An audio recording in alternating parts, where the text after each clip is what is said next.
Well, I'm going to go ahead and introduce our first faculty lecturer. This is a person who has been with the West Hills Community College District since 1990. He has 30 years here in the district. He is probably best known for his storytelling, so you're in for a huge treat this morning. I recently was talking to a couple of our ASB officers, and they were going on and on about Bob Hall's classes and how exciting they are and how fun they are and how much they learn. And again, I think that has a lot to do with Bob's storytelling. So, because we're on a short timeline, I'm going to go ahead and turn it over to our wonderful geography instructor at West Hills College, Lemoore, Mr. Bob Hall.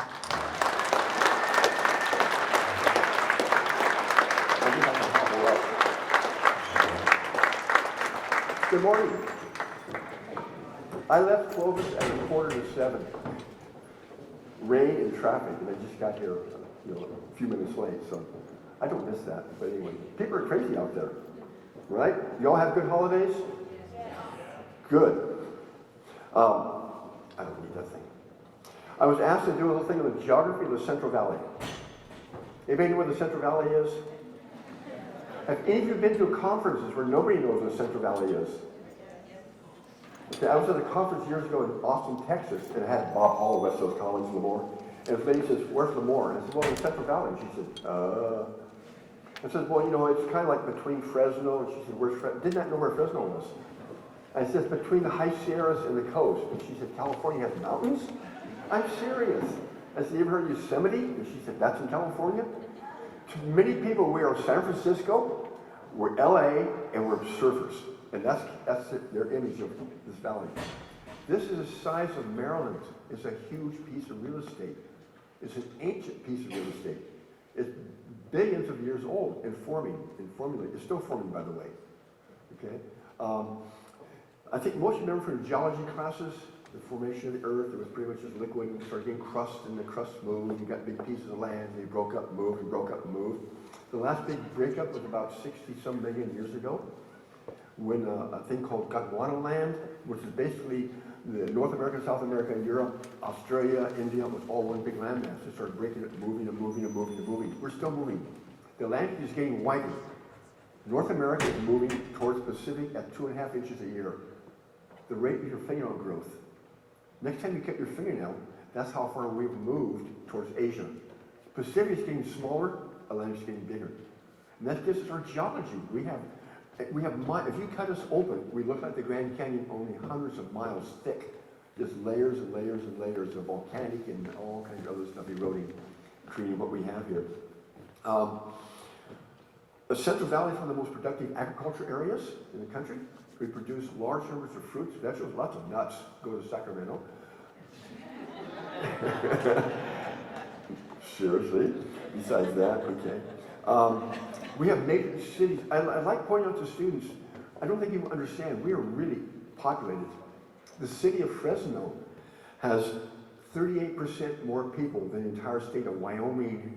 Just not Fresno, Clovis, just Fresno. There's more people than all of Wyoming, or Wyoming has less than 500,000 people in the whole state. So if you want to get away from traffic, you think move to Wyoming, right? Then move to South Dakota, it'd be even less people. So, I'm trying to jump through this type of thing. We're basically, underneath all of this, there's a lot of volcanic stuff going on, we have incredible geology. California is some of the most diverse geology on Earth. Look at our coast. I love our coast, by the way. Look at the difference between, say, Pismo, Bay, Cayucas, and Cape. The different places, because the geology is totally different. The East Coast is boring. It's all pretty much the same stuff. We have very, very complex. Have you ever been to Alcatraz? I said we're moving towards Asia. Alcatraz is a bug on a windshield. It was an island millions of years ago, somewhere an island in the Pacific, and we're moving, our whole crust is moving, and we just scooped it off and stuck it at the edge of us. It's not part of us, it's part of something else, and I'm not sure where it is, marine headlands and all that. So we have really complex geology, which leads to our oil. Our oil is formed millions and billions of years ago from marine things living in the ocean, not the fish. And the oil did not come from dinosaurs. That's Simcoe. They mess with your mind. It comes from marine plankton. The biggest thing for California and the Central Valley were periods of glaciation, at least 5 major periods of glaciation, where the glaciers ground up our mountains and washed it in the valley, and washed it in the valley, and washed it in the valley. It changed our landscape. During the major periods of melting, about 10,000 years ago was the last big melt, we had huge rivers. The Kings River, the San Joaquin River, the Salinas River were monstrous rivers. Have you ever been to Dinky Creek? Ever heard of Dinky Creek? Why is it called Dinky Creek?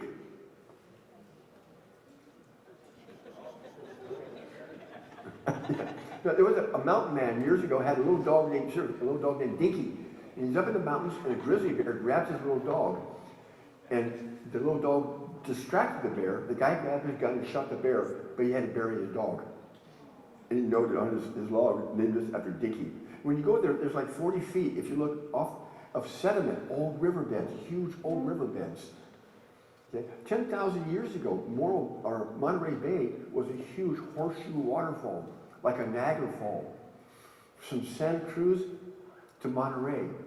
400-foot high waterfall. That's why there's a deep canyon. These huge rivers, as the glaciers melt, these massive rivers. And that sculptured landscape around here gives our canyons and valleys. Okay? If we went back 10,000 years ago, what would this look like? It looked like Siberia. Pine trees. Glaciers are melting, big rivers, all kinds of pine trees. If we look at what Siberia has with this temperature, that's what we had. We had woolly mammoths, saber-toothed cats, squirrels with acorns. Oh no, that's Disney. Sorry. We had all those features. Probably not humans.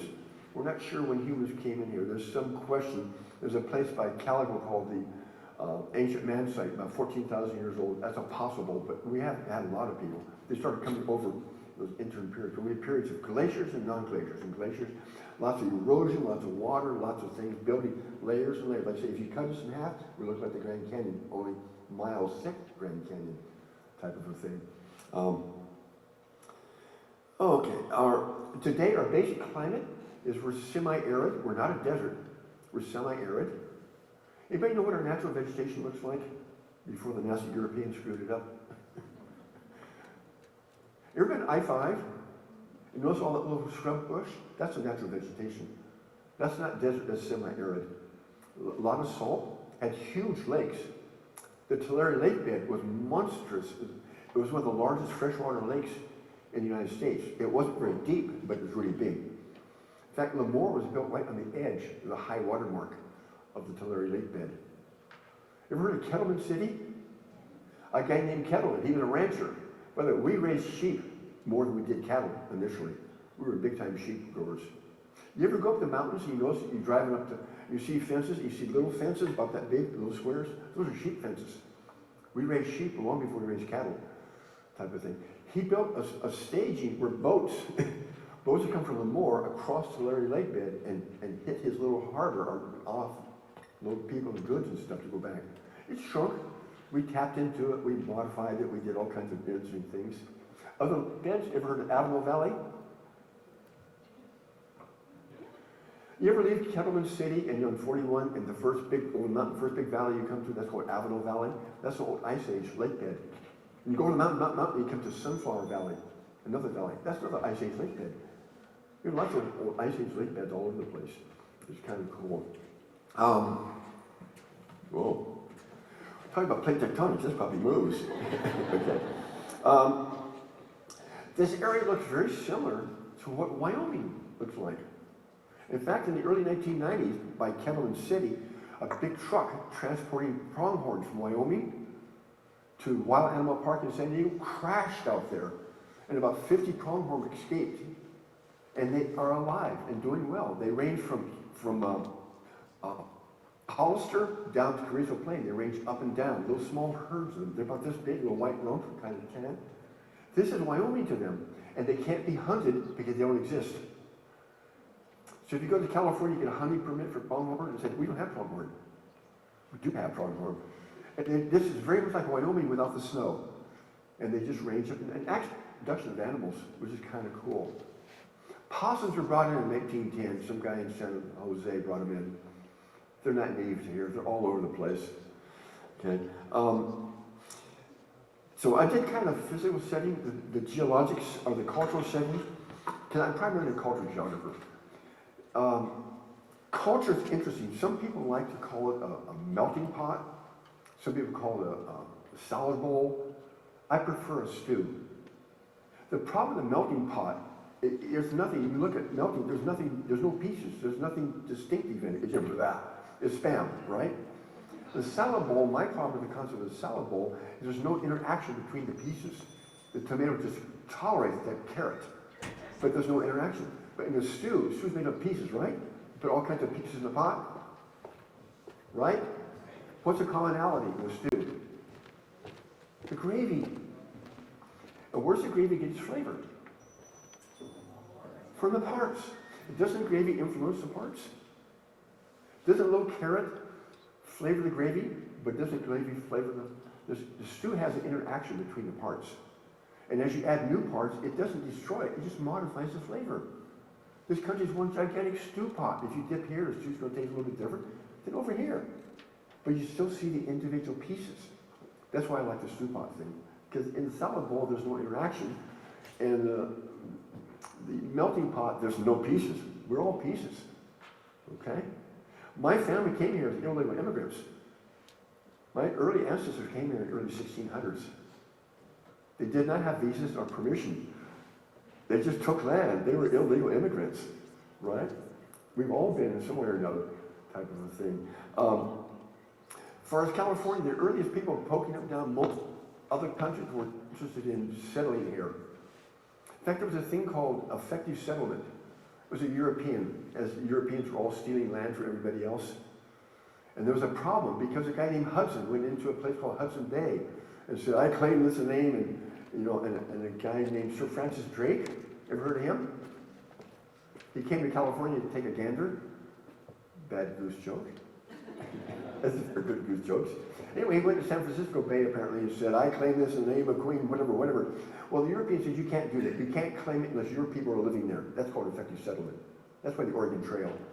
So everybody had to build missions, bring populations, so you can say, this is our land because our people are living here. That's called effective settlement. And that was California. You know, the Russians settled all the way down the coast. It's actually as far as San Francisco. Building forts, building towns, bringing Russian people to claim legal access to this belongs to Russia. And then they couldn't manage it, so they sold it to us. They sold us the claims to it. Any of you ever been to Fort Ross, north of San Francisco? State Park? It's a Russian fort. And the Russian Tsarina called them home. We can't defend all of this. We've overextended. So they sold things. A guy named John Sutter bought the fort from them. Lock, stock, and barrel. Okay, the Russians withdrew. The French were coming in, the Spanish were coming in. The Spanish came in and built missions, but along the coast. There wasn't much in the interior. There was nothing here for them. Wouldn't history be different if the Spanish would have discovered gold? There'd been some reason for them to stay, wouldn't it? There was no reason for them to stay. I mean, it wasn't, well, the Mexican Revolution overthrew it, but there was no resources here for them. So he really didn't settle in the interior all that much. That came later with other groups of people. Get rid of that.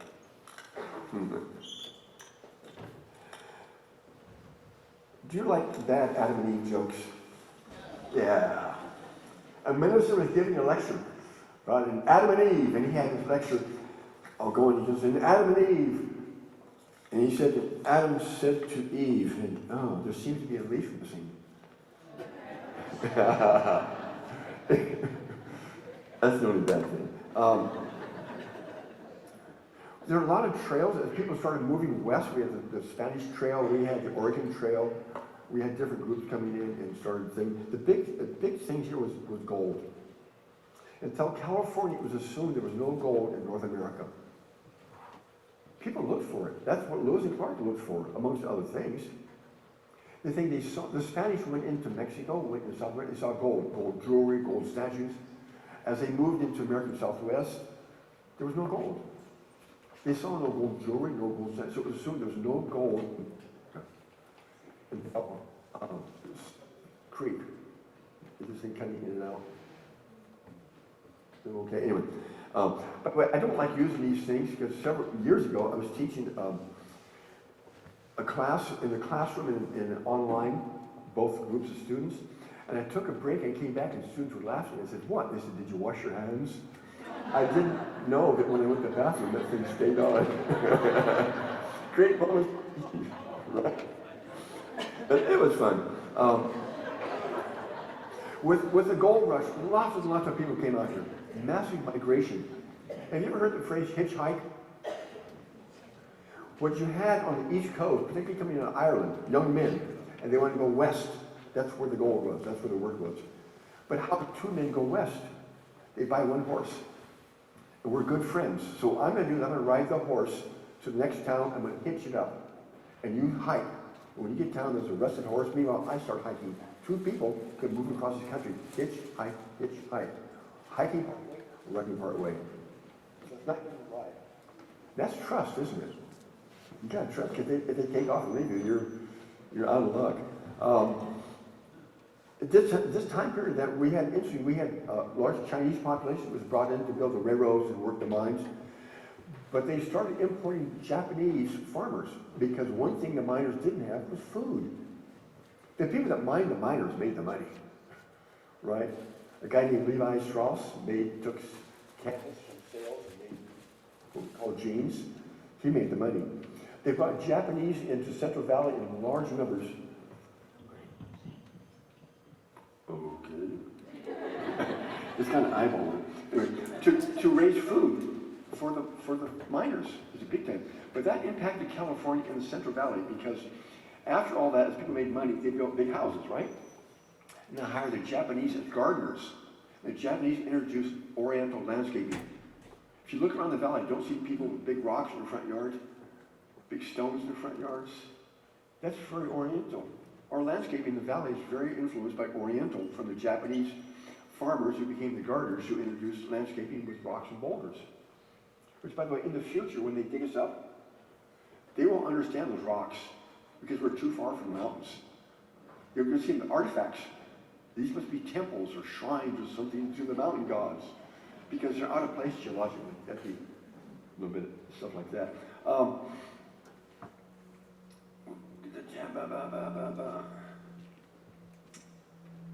Okay, Coalinga and Avalon. Coalinga became a mining town. There was no coal in California to speak of. The trains pretty much burned eucalyptus. That's why they brought eucalyptus in, burned wood. And they discovered a coal seam up here in the mountains, and it wasn't very big. It pinched off. But they built a railroad all the way up to Coaling Station A to take coal back from the railroad. They also, in the old maps, there's actually a Coaling Station B and Coaling Station C that were never developed.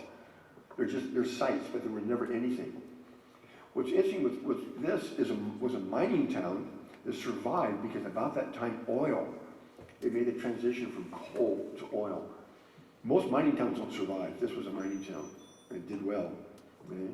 You know what really hurt this town and other towns? I-5. It bypassed these towns. It used to be the main route was to come down through Coalinga, Avenal. That's why you have all these motels and all the eating. It bypassed them. Okay? And it did a number on the settlement population. So that's their problem. We're still doing well. Huh? Right? Show them. So there was a time when I first started teaching here that all these motels, I think at night there wasn't one motel that had all the letters illuminated. It was Mo, Mott, and Tell. I don't think there was one whole motel sign. Interesting little things with this. In the 1890s, we got large numbers of Eastern European gypsies came into California in large numbers. And they still are a problem. In the 1960s, the city of Fresno has a gypsy law. At sunset, the gypsies had to get off the streets. There was a camp out on, right outside of town, there's a trailer park now called the Gypsy Camp. And the police would say, get off the street and get to Gypsy Camp. It was illegal. That's 1960s. That's amazing. Okay, they're still harassed now and then, type of a thing. We had big things, so, have you been to the Fresno Fairgrounds? That was an internment camp for Japanese after the start of World War II. Okay, ever been to River Park? That's just temporary. This was temporary before they moved into Manzanar or to other locations around. Which sounds kind of bad, but keep in mind, what did the Japanese do to all the Europeans and Americans in Japan when the war started? They interned them, and most of them never came home. Thousands of Europeans and Americans. Okay, I'm okay for time? Okay. Okay, this has been changing. Big changes in the 1950s. I'm from Chino originally. We're done? Oh, okay. Well, let me real quick. I came here in 1990. I've had probably 25,000 students. Last semester, one of the employees in Lemoore came up and said, you know, you taught my mother, you taught me, and now my son's in your class. So multiple, I corrupted whole populations. It's been fun. This is not my last, this will have 2 more semesters. Okay.